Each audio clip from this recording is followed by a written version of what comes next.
निरञ्जनं नित्यम् अनन्तरूपं भक्तानुकम्पाधृतविग्रहं वै ईशावतारं परमेशमेड्यं तं रामकृष्णं शिरसा नमामः.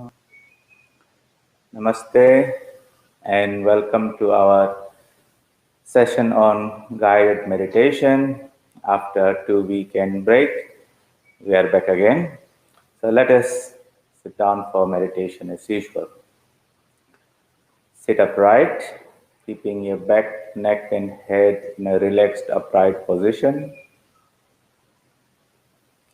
Visualize your whole body to be strong and healthy. Step by step, we will direct our attention to various limbs of the body, and as you do so, visualize that each part is strong, healthy, and full of a pure light. Starting with your toes, ankles, calf muscles, the knees, thighs, hips, stomach, back, shoulders, arms and elbows, wrist and your fingers, neck, the face, the head, and the whole body is strong, healthy, and permeated with the divine pure light. Now focus your mind on your breath. Inhale and exhale in a deep rhythmic manner. As you breathe in and breathe out, repeat the universal sound Om. In this way, breathe in and out in a deep rhythmic manner thrice.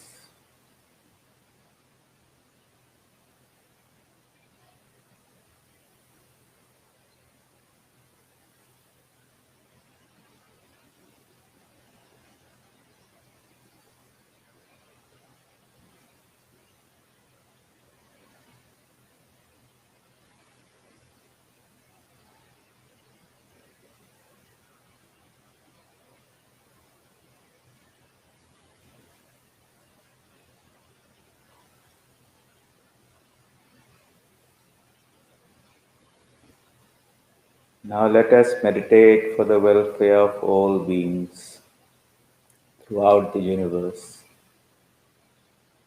May the Absolute Almighty Consciousness, that's the substratum of this universe, out of which all beings have come, by whom all are sustained, and into whom all of us will return. May that infinite pure consciousness of the nature of infinite existence, infinite knowledge, infinite bliss, that resides in the heart of every being, may He inspire and attract our mind away from the external material world and connect it to that infinite source of energy, purity, goodness, knowledge, bliss, and immortality. May He inspire us to seek the truth within ourselves.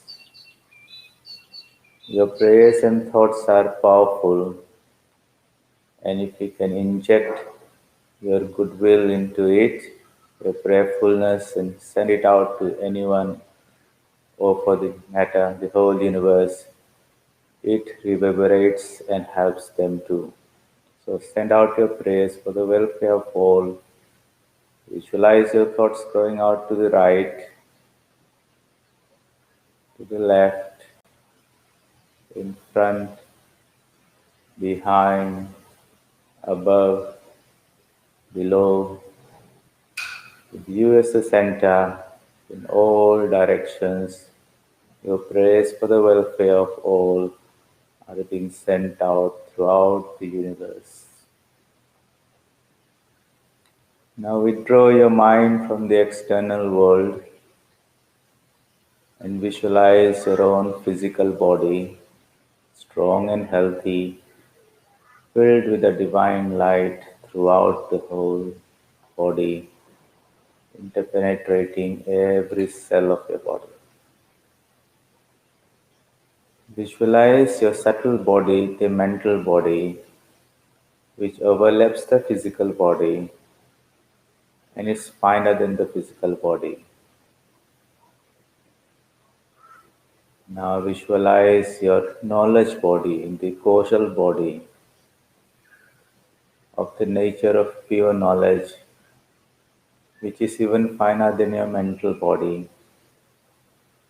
And beyond that, you visualize the infinite ocean of consciousness, nameless and formless, out of which the causal body and the subtle body and the gross body have come. In that ocean of consciousness, in the center of your heart, visualize a beautiful lotus, fully bloomed, full of freshness and fragrance. In the center of that lotus, visualize a flame, steady like a lamp kept in a windless place, spreading its radiance in all directions, illuminating every corner of your mind, every cell of your body. If you wish, you may replace that light with any divine form of your choice or the chosen ideal given to you by your spiritual teacher. Feel His living presence within your heart, His kindness and love and compassion, His grace, His eagerness to bestow all wonderful spiritual qualities in us. Visualize that the light emanating from this divine form is the light of knowledge that dispels the darkness of ignorance. It's the light of pure bliss that fills you with joy. It's the light of supreme peace that fills you with serenity and tranquility. It's the light of purity that fills you with holiness. It's the light of strength and fearlessness that empowers you with strength spiritually, morally, intellectually, emotionally, physically. Focus your whole mind on the divine personality. Feel that presence in the warmth. Commune with that divine form. Let that divine form occupy the whole of your mind. And in a spirit of surrender and prayerfulness, repeat the mantra that has been given to you by your spiritual teacher, knowing that the mantra and the divine form are non-different, and also that you and the mantra and the divine are one.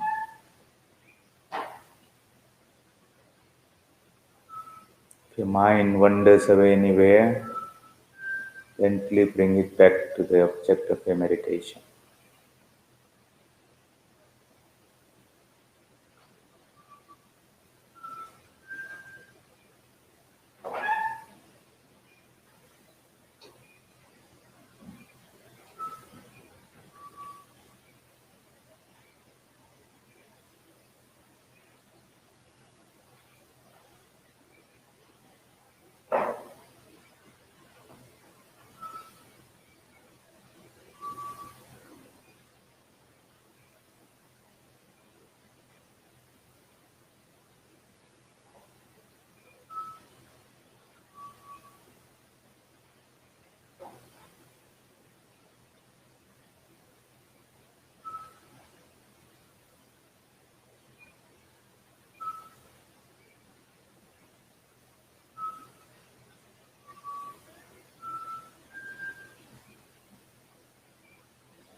Asato ma sadgamaya tamaso ma jyotirgamaya mrityorma amritam gamaya.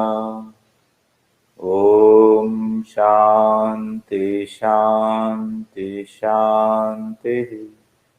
Hari Om Tassat. Sri Ramakrishna Arpanamastu. So as you practice your meditation with great concentration and devotion, and when you finish, you should feel that presence of the divine within you. Some inner contentment, some inner anchoring, some inner joy, some inner connection. That is what we are aiming to achieve through this concentrated practice of concentration of mind within ourselves. And the idea is that we will carry this out in our everyday life and be aware of that connection and that presence in the midst of all activities. That is the test of the quality of your meditation. If it is only during your prayer time and the rest of the time in the midst of various activities, not even a once thought of this inner true self comes, that means we have not really been able to make a solid connection. So, what it means that we have to do more and more of it until during the day, somewhere in the midst of all activities, physically you're busy, suddenly that idea comes that within me is a wonderful source of energy. That is my higher nature. I should be anchored in that. And the purpose of life is to realize that truth. You'll find that even if once that thought comes, you'll feel a great joy that at least I'm right, correctly tuned to my idea. That joy comes. That is the joy of knowledge that you get. And the quality of your meditation is to be measured, if you want to measure it, by the frequency of how many times during the day, in the midst of your various activities, you feel and you're reminded of that inner anchor. And every time you do that, you'll find immediately your whole being gets centered within yourself. So we have to keep a little bit of watchfulness in our on this in the midst of our activities. And you might want to remind yourself in different ways. You might have put something on your phone, so every time you see a phone, there's something that reminds you, okay, let me reconnect within myself. Or a message pops up, something like that. Connect, micro meditation, 2 seconds or 15 seconds, I'll just gather myself within. So through habit, it becomes, through practice, it becomes a established habit. Now, what are we really trying to do? In this process of meditation, there's so many steps are there. Some of them are just preparatory, like sitting down, okay, breathing, sending out your prayers for the welfare of everyone. It's just trying to get your mind into the tune, body and mind into that framework where we will do something. That something is what we might say a connection to something within us, coupling to something. Okay, so we have tried to understand that our whole personality has got multiple dimensions. The grossest and the physical one is the body. Behind that and subtler than this is the mind, made of all ideas and knowledge and experiences that we have. Behind, even further than that, subtler than that, is a degree of intelligence, the buddhi, where the I sense comes. I am this, and I use this instrument of the mind to operate the body, so to say. Okay, but behind that, even that intelligence or this is a universal ocean of formless, nameless consciousness. That's the background of this wave that we are, that is the ocean. And not only one of us, that's the background of the whole universe. That absolute pure consciousness is called Brahman, God, Father in heaven, and all these names are given to there. We are really connected to that all the time. But ignorance is when we are not aware of that connection. So, just like the wave is always anchored in the ocean, but the wave doesn't understand that there's an ocean behind it. It thinks it's an individual wave, it has come out from somewhere, it's hanging around here in this world for some time, eventually it will disappear, it's got no clue where it's going to go.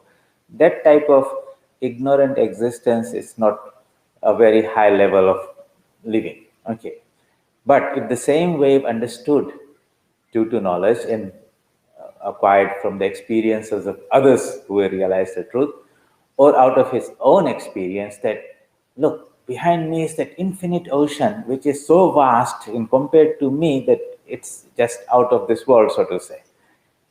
And we are made out of the same substance. The water in the ocean and the water in the wave is similar, H2O. So there's some different, there's definitely some identities there.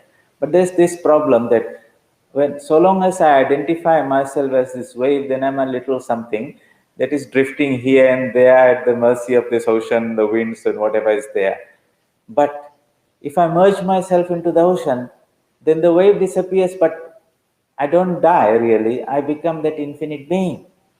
And wow, the wonder, the beauty and the glory of that ocean, no wave can ever explain in any way. So it's something that cannot be expressed, but it can be experienced. And the method is to merge yourself into it. So those who are able to do that, they come back to us and tell this wonderful story of this infinite possibility behind every human being, behind every wave that is there. And they say that the real goal and the purpose or the highest goal of life could be to connect yourself and feel that oneness with that ocean. That is something great. It will take you beyond all death because the ocean never dies. Only the wave appears and the fear of death will go. It will take you beyond all ignorance. It's pure knowledge. It will take you beyond all type of suffering, misery. It is pure bliss. It is absolute freedom. It's purity. All the wonderful things that you think is deep inside us. That conviction has to be developed through repeated reading, satsang, understanding, contemplation until that idea becomes alive for us. Much more brighter than other things that's outside. Just like in a dark night, the stars look very bright. Then the moon comes out and the stars fade away when the brighter moon appears. And when the sun comes out in the morning, even the moon disappears. Likewise, right now, in our ordinary sense-bound world, when we are seeing things, hearing things from the outside world, it is like looking at some stars in some dark night. But when this knowledge begins to awaken within us, in the moon, then you feel that inner something. And your attention goes to the moon and not to the stars anymore. But imagine what will happen when the sun rises and everything is revealed in this beauty and glory. Then and then you can understand and appreciate this beautiful nature. Otherwise, we are just wandering around in the dark when we are operating through the sense. So when we try to educate ourselves in this way, then this desire to have that experience awakens in our mind. And our attention shifts away from the stars and the moon to the sun, from the external world to the internal world. And when that conviction becomes very strong and the ideal becomes alive, then you'll find that the mind will naturally go towards this goal, because the mind has this habit of wanting the best. So once it finds that the best is within us, then it will give up the tendency to run after outside things.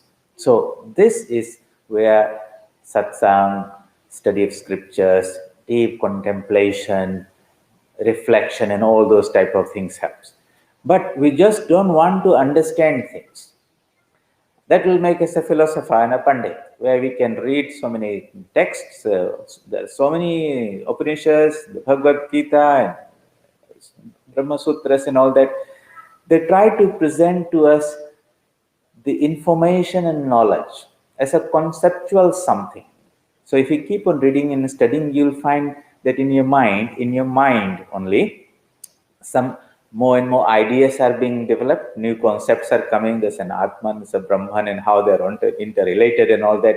And as you keep on contemplating, the picture becomes clearer and clearer and clearer. You might have a beautiful idea of the truth, but it is an idea only, it's a concept, it's not an experience. But remember, whoever wrote those books, the Gita and the Upanishads and all that, they did not start with a conceptual understanding.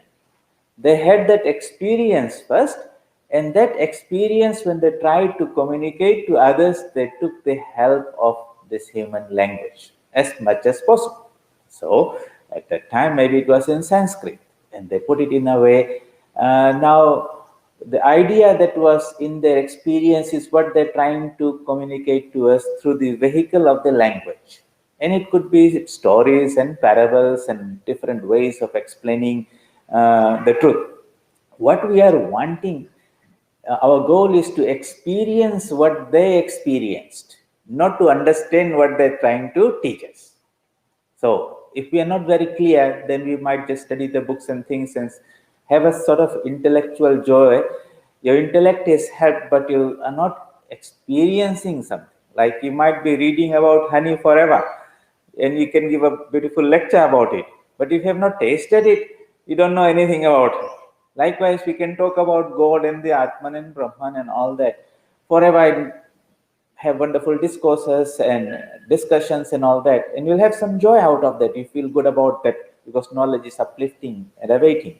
That I'm not an ordinary little being that was born, but really I'm something wonderful. That itself is an uplifting idea, but it's not having that experience.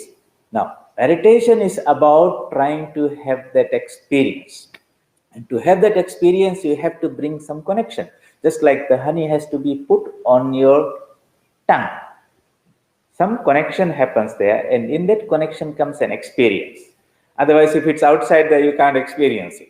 So, likewise, some connection has to happen between this, whatever we want to say inside us is the Atma.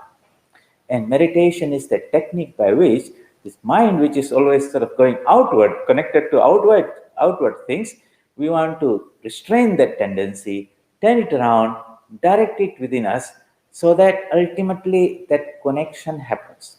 Now, it's not that that connection is not there at all. Otherwise, there will be a dead body, and I won't be able to speak, and you won't be able to hear. But that coupling, that connection is a very weak coupling, so to say. So, a little bit of that power comes, and which is the knowledge that we are experiencing. Little bit of that bliss of the Atman percolates through our sense enjoyments, and we say it's a beautiful flower, it's a nice food or something. But the bliss is coming from inside, not from the food or the flower. You have to remember that. The knowledge comes from inside, not from some textbook or some teacher. They are facilitators. They trigger that. But the knowledge always comes from inside. So likewise, that everything that we are seeking for is within us. That is a very important idea that we have to develop a strong conviction. Otherwise, the tendency of the mind is there because we think it's out there. So if I get that, I'll be happier. If I have this, I'll be more knowledgeable by reading the books. No, the real book that has to be read is the book of the soul within us. And meditation is that process by which we directly connect with that source. So in that process, there are various aids that can help us make that connection, so to say. So within us is that infinite powerhouse of energy, let us think about. Running all the time, pure, perfect. It's unlimited, eternal, immortal. That is the Atman, whatever is, something is there running. And then we have got these layers of the causal body and the subtle body and the gross body, and the energy flows through that. And if these three bodies are pure, then the light and energy comes out in abundance. But if it is not so pure, then it's trying to come through, but very little comes out. Just like I keep on giving this example of things are connected to a 240 volt electrical system. Now, some bulbs will grow very, very bright, like 1,000 watts. Others maybe 100 watts, 60 watt, 40 watt, 25 watt, 15 watt. It's not that the power behind them is different. It's the same power, but it depends on the capacity of the bulb to manifest and draw out of it. So that's why this purification of the mind is the work that we have to do. It's not a positive work that you'll bring the Atman inside there. It's a negative work that you'll remove the impurities that are there. And as you do that, that light shines brighter and brighter. Now, this is a very, very powerful and wonderful idea. It's a very, very powerful idea in the sense it is about self-empowerment. Not that you have to go and look for some help from outside, from somebody. If you have understood this idea, then you'll feel so good about yourself that I'm not a miserable little being, a sinner or something born in this world, and all this karma and everything you might want to say that is totally blocking me and I'm doomed and there's no help for me. No, this idea will so much empower you that you say, I can be anything and everything. The infinite ocean is behind me. Now, the work that is behind that I have to do is to remove all those things that are blocking you. That's why Christ in the Bible says, "Blessed are the pure in heart, for they shall see God." As the mind and the heart are purified, the light within shines. So it's a very, very uplifting idea, isn't it? We are one with the infinite being of the universe, but we are not feeling that, experiencing it now. While we are discussing this, you are having that idea. Concepts are developing in your head. It might remain there for a while. As long as it remains, you will feel good. Afterwards, the world will jump onto you and push this aside. Then you've forgotten yourself. Every time you remind yourself, feel good. So, how we can maintain an undercurrent of that idea of our divine nature in the midst of all activities? That would be fantastic, isn't it? That means we are anchored into ourselves all the time. How do we, are there any methods by which we can do that? Well, this is what meditation is about. That in a intense way, you commit your whole time and energy to that process of establishing that connection, morning and evening. Okay, that's very, very important. Otherwise, it just mind keeps going out there. But in the midst of the day, you'll try to maintain a degree of that alertness and awareness. During meditation, we have talked about all these various techniques of making the body calm, making the breath calm, pacifying the whole world by sending out a prayer for everyone, your friends and enemies and everyone, so to say. And then you withdraw your mind from the outside world, develop that nice perception, understanding that is, I'm not only a physical body, I'm a mental body, I'm a consciousness, spiritual body, and behind me is that ocean of consciousness. In that ocean of consciousness is some divine form that we are trying to say. Today, I'll talk a little bit about that because that helps to make us make the connection. The reality behind it is nameless and formless. That means our mind is conditioned to action, function through some names and forms. But the reality is nameless and formless. So if you try to meditate on that nameless and formless Brahman, it becomes very abstract and empty, and you suddenly mind doesn't have any anchor to hold on to. So it's going here and there. It's very easy to say make your mind empty, but you can't just make it empty because you take something out, something else simply jumps in there. That's all. So we try to understand that this mind which we have, which is constantly being bombarded by the senses from outside. So we shut that off. That means you go into a forest or go into a quiet room, no one is disturbing you, so senses are not being constantly stimulated. That we can do. And then we try to calm down that inner, all the thoughts and memories and ideas that are sitting in the subconscious of the mind, which are constantly bubbling up and coming to that. We want to pacify that out. But you'll find that they keep on coming from somewhere. Just like one thought latches into another one and another one, another one. Before one finishes at the tail, another one takes it there. It's like one snake catching the tail of another one, and you're just going all over the place. So we understand the psychology that the mind functions through names and forms, nama and rupa. Thousands of names and thousands of forms are constantly bubbling up in there. What we try to do is we'll give it one name and one form. So rather than having thousands, you have one, but you have to keep your mind in that loop. Okay. So yes, this is much better than the situation before, but it's a step towards going to that nameless and formless one. What form we should pick up to meditate on? That is your chosen idea. That form, that aspect of the divine, which is my higher self. That is the way to so. God or the deity that we are meditating in our heart, like Krishna, Rama, is not some outsider. He is our own higher self.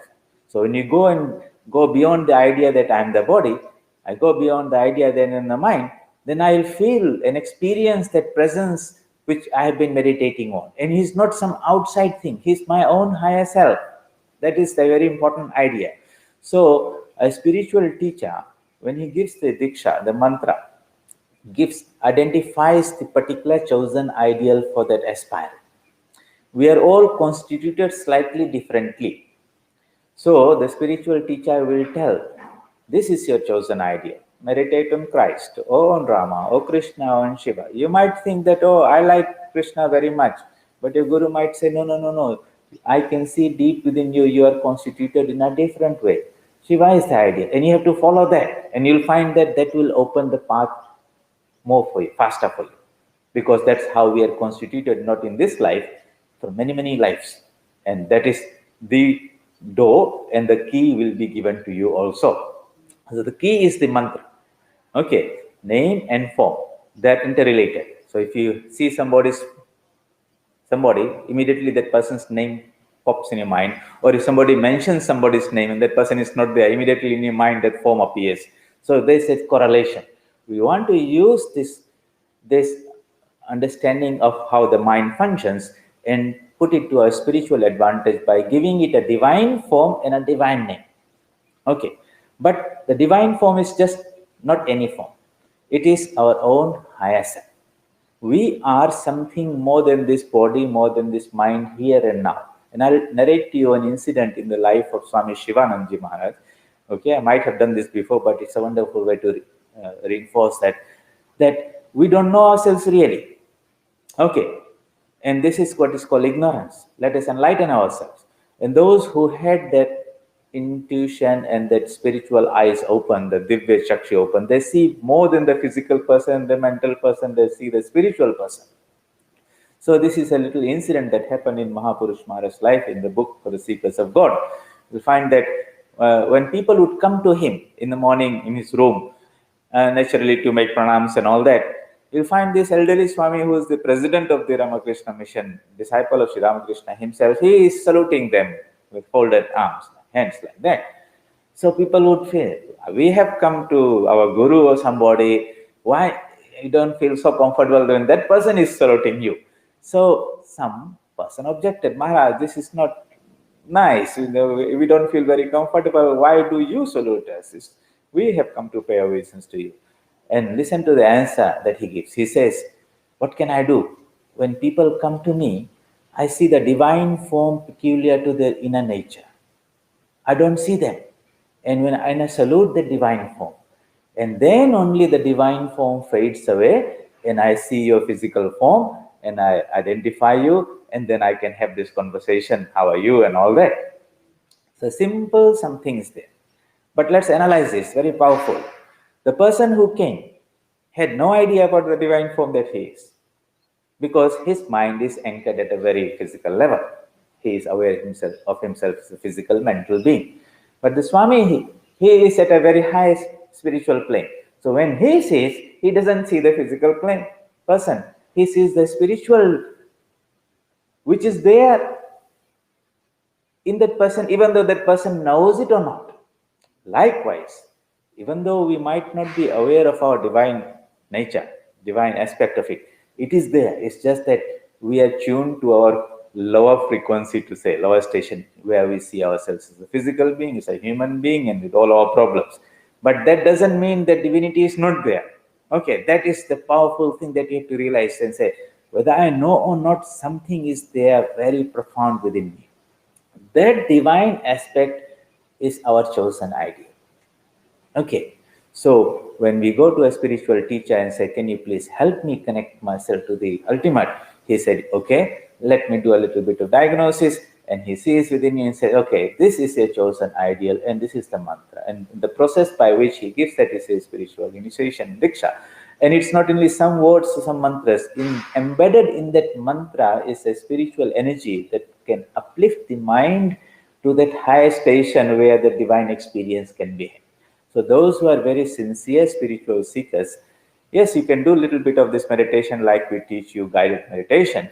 But for the very sincere seekers, you'll find that getting that support and help, spiritual initiation is a great boost. It gives a purpose and direction also. Otherwise, what happens is you're doing all your so many varieties of spiritual disciplines. Durga Puja is there, Saraswati Puja, Lakshmi Puja, Shivratri, Janmashtami, Diwali, and all that is there. So many aspects of God you are worshipping, but it's not anchored onto one of them. Okay. So what happens is when the teacher gives you the diksha and he gives you a chosen ideal, he gives you that understanding that your chosen ideal is the very embodiment of all gods and goddesses. Sarva Deva Devi Swarupaya. Okay, that means now you just lock onto yourself one, knowing that all the divinities that you can find in any temple or throughout the universe are expressions of your own chosen ideal. So you just can worship all of them through your own chosen ideal. And the mantra is that key, so to say, to that door. There are many doors, many divine forms, but he gives you the key that is for you, that will help you because you are constituted as such. And in that way, you try to approach the truth now. Now you have to keep in mind that the divine is a pure consciousness, a living being.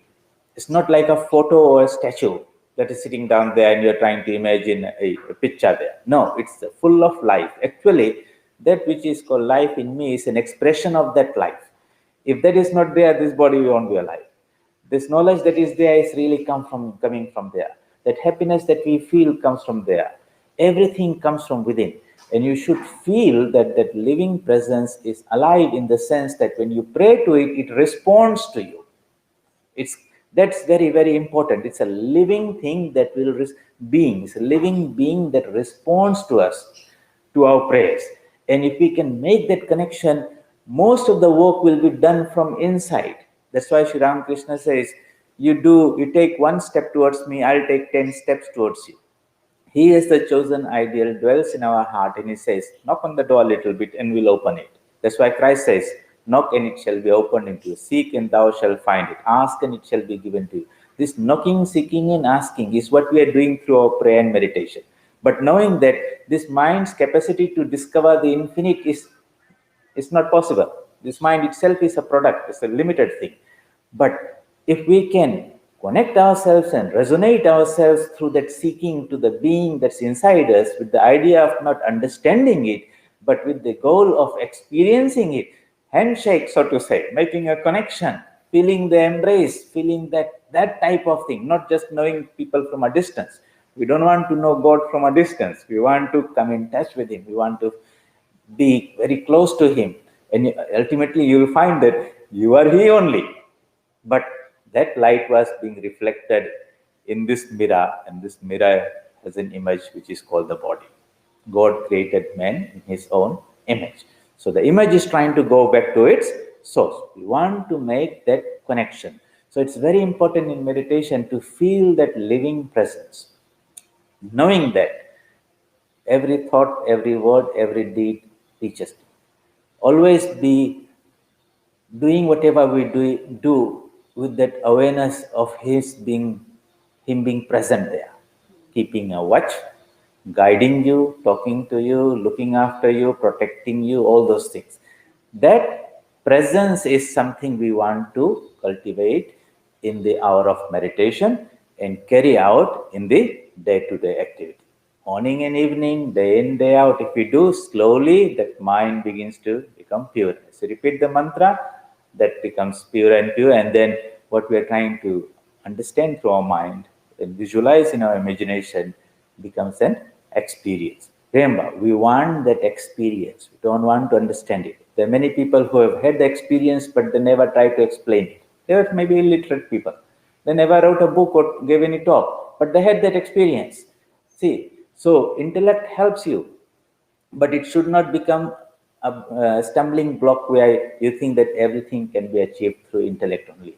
The heart goes beyond the intellect, and we want that heart to open. And in that heart, not the physical heart, that means heart means Hridayam, the center, the core of our being, where we are, that spiritual dimension of our being or personality, so to say. We want to make ourselves connected with that. Now we can do it in this life, or you can do it in 100 lives later. But you can't escape it because that is your own nature. Just like you can't jump out of yourself, likewise you can't depart from this truth that we are that infinite being. But we can save ourselves a lot of problems and suffering by making this connection. Sooner the better. So practice your meditation with great determination, patience, and perseverance with that goal of experience, knowing that the reality within us is a living reality. It responds to prayers. Talk to it in your own language. Pray it, but it must come from the heart, deep, not from the lips only. And you'll find the response comes. Until next Saturday, meditate well, keep safe. Om Asato Ma Sadgamaya Tamaso Ma Jyotirgamaya Mrityorma Amritam Gamaya. Om Shanti Shanti Shanti. Hari Om Tat Sat. Shri Ramakrishna Arpanamastu.